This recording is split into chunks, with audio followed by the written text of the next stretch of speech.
Well, hey, everybody. David here with Philippine American Couple, but you already know that by now. First, let me just tell you we're going to do another weekly update.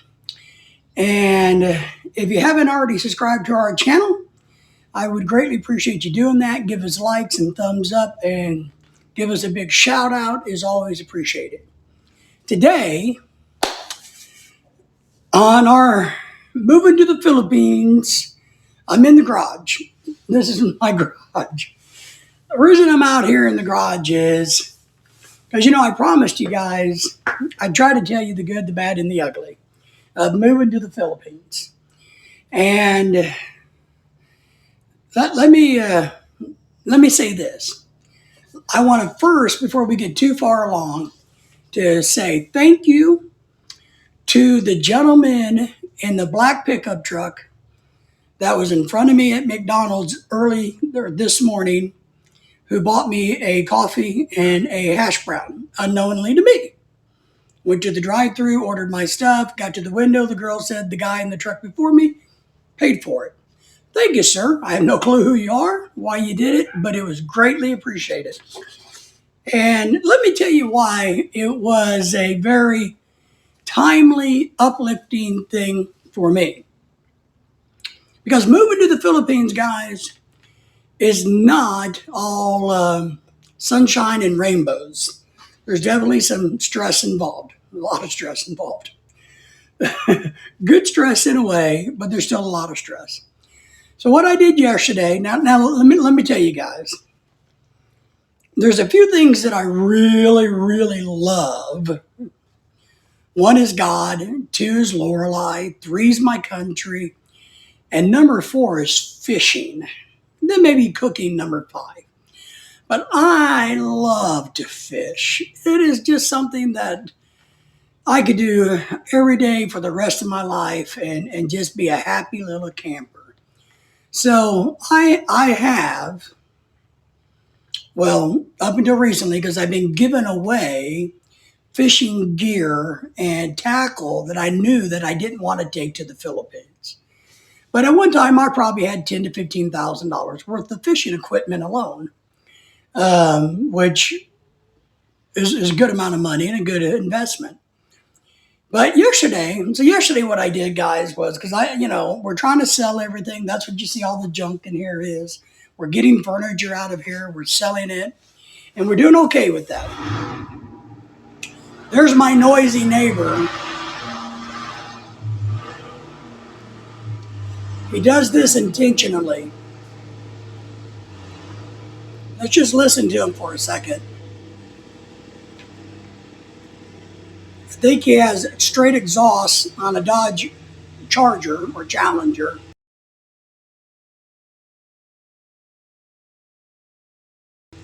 And he loves just to have it idle really high when he leaves, and you'll hear him as he drives out. But let's just, because I know you're not going to be able to hear me very well, let's just listen to him drive out of the neighborhood. The same neighborhood, and the same neighbor you'll see I talk about in a little bit. Oh, his car crapped out. It sounds like it's backfiring, doesn't it? Maybe he's got his jet set wrong. So he's flooding his car. That's kind of funny. All right, maybe he's not going to be a jerk and raise all kinds of hell with his car. So let me see if I can get back on track. So, love fishing. Love it, love it, love it. So yesterday, I got a quote to ship my fishing rods out. Now, so what I had my friend quote me was, who does international shipping with Atlas, was an 8-foot tall box, 2 foot by 2 foot in diameter. So, a square tall box. So that I could put all of my rods, fishing rods, very expensive fishing rods, in this box and have them shipped to the Philippines. Well, to have that one box shipped to the Philippines, because of its shape and size in cubic foot, is going to cost me $630. $630. I can't do that. That would be very bad of me to spend that kind of money just to get a bunch of fishing poles out to the Philippines. So that's what makes me a little sad. And I told Lorelai this morning before the nice gentleman bought me, a coffee in a hash brown. Was I'm really saddened by the fact that I have to get rid of some of my favorite fishing poles because now my goal is to take the ones that come apart and that I can get under 4 feet. Because that won't cost me hardly anything. I think maybe $100, $125 to ship. So I have to get rid of some very expensive saltwater rods and some great bass rods that I got. So that's kind of breaking my heart, which is silly. I get it, guys. Look, and if you girls are out there, just think of my fishing rods as your purses.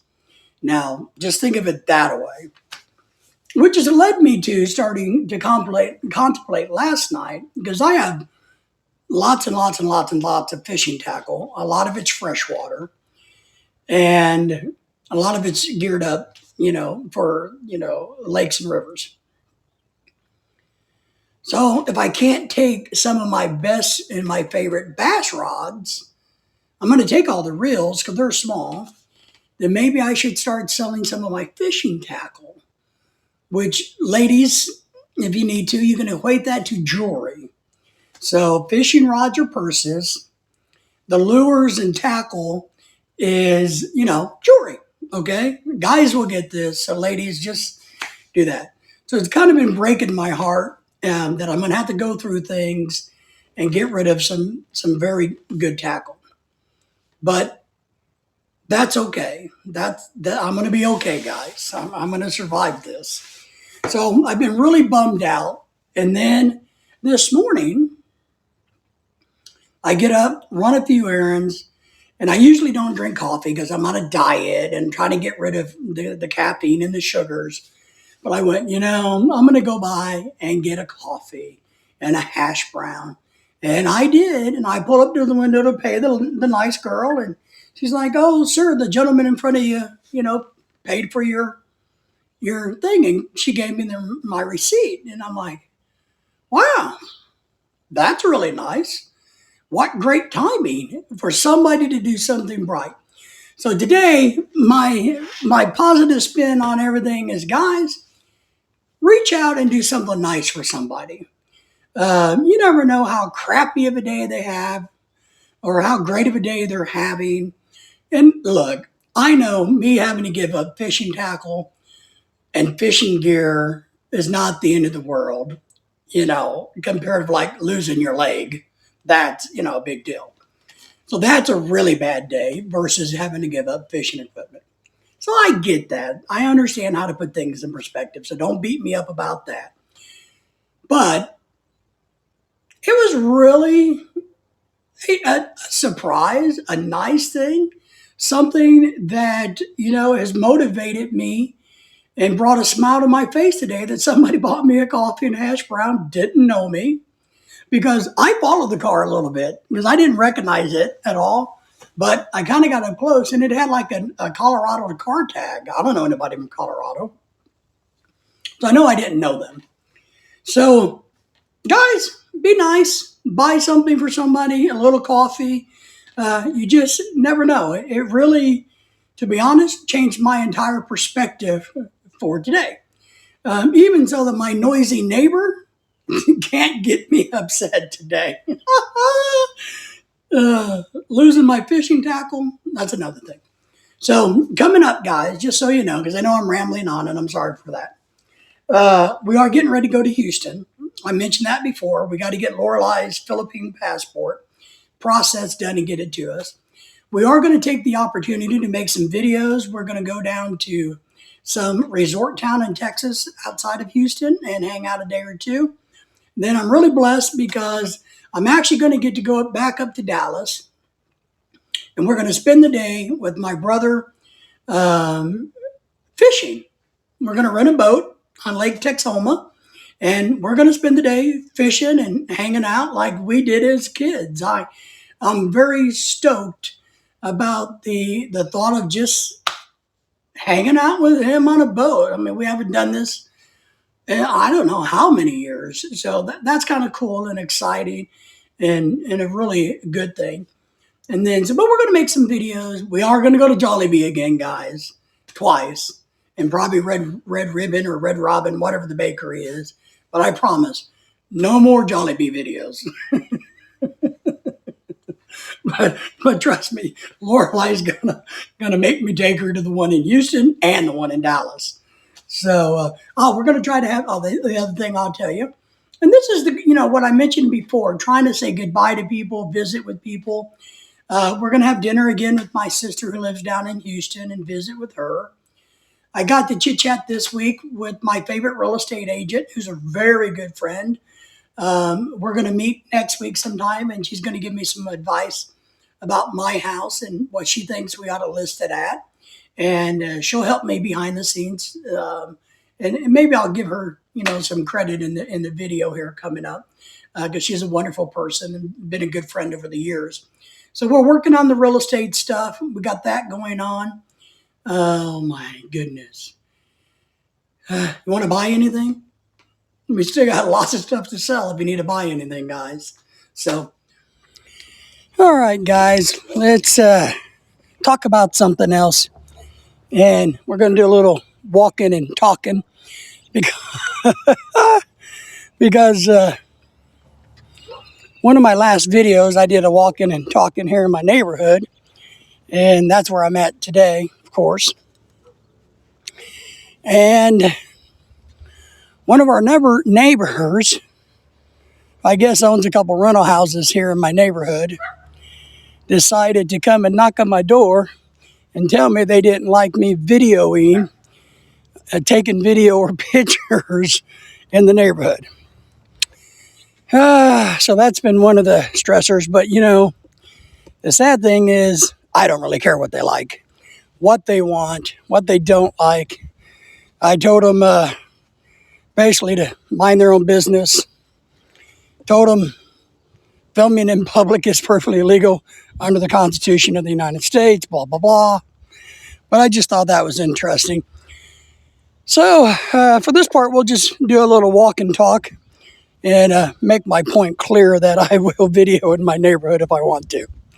But so one of the bummers recently is, as we all know, the pissing contest is what I'm calling it, between the politicians over in the Philippines.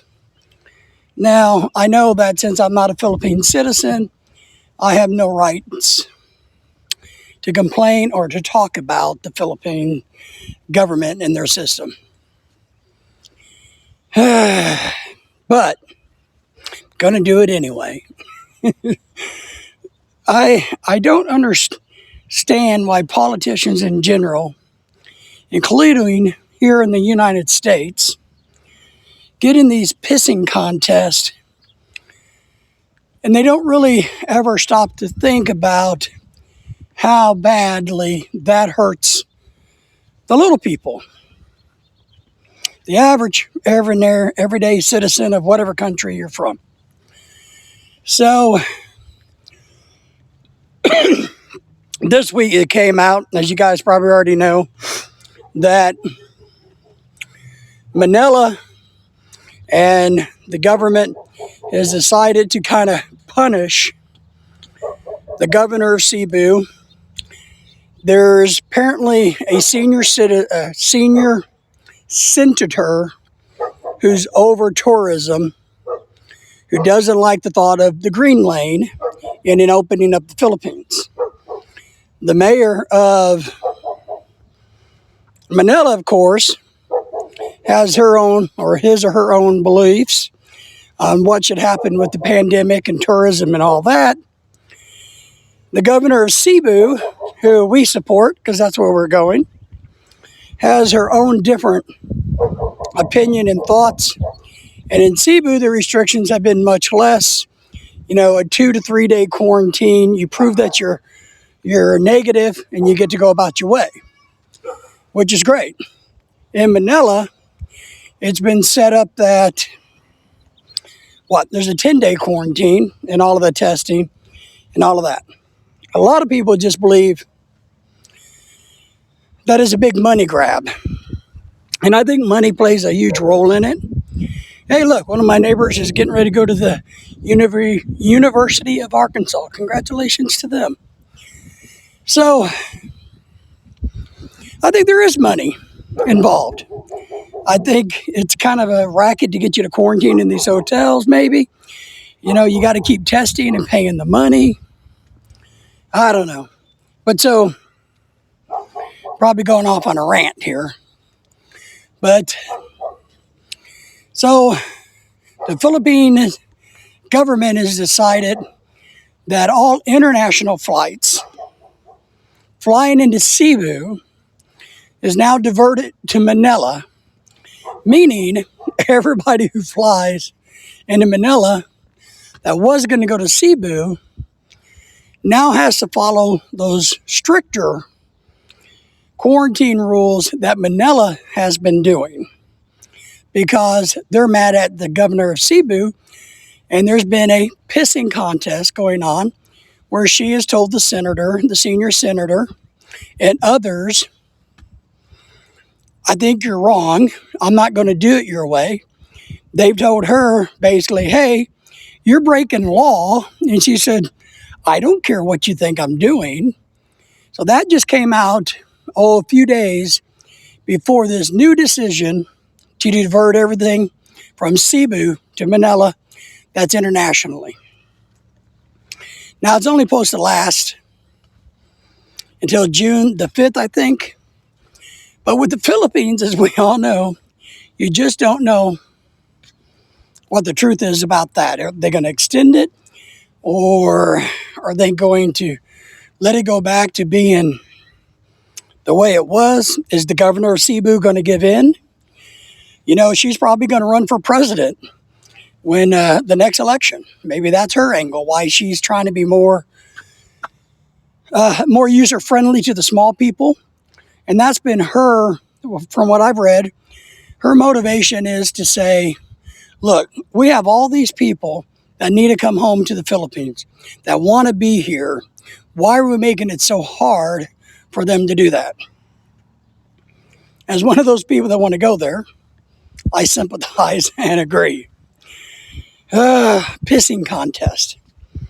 So, and she may be, playing to the audience so that she can be elected president. Who knows? But more power to that. I don't know if the senior senator, sorry, can't talk today, is doing the same thing. Maybe she wants to run for president. So therefore, she's throwing a temper tantrum, getting the Department of Tourism, which she oversees the board of, I guess, or the committee of, to say, no, we're not going to let anybody internationally fly into Cebu. So, one step forward, two step back, guys. Now, I said this the other day, and I think this is vital. On Vlogger Grandpa's YouTube channel, he recommended that right before you fly, you make sure you print off the rules, understand them, and take them with you. This is a good example why. Because such short notice is going to cause a lot of people who already had plans to fly into Cebu now to be diverted and have to go to Manila, whether they want to or not. Crazy. Just crazy. So that's drama, the bad, because, we're really disappointed in that. We just are. So we're working on that. We're hoping it gets better. We're hoping that these things turn around. If you guys have any thoughts on this, what do you think it really means? What do you think the end game is? Love to hear it. Love to have the feedback. What do we do? Do we just suck it up and go by their rules, or do we wait it out until it's more suitable for our needs? What do you do? Because I know there's a lot of you guys that are wanting to get back home to your wives and your families, and you can't do that. It's difficult for them to allow you to do that.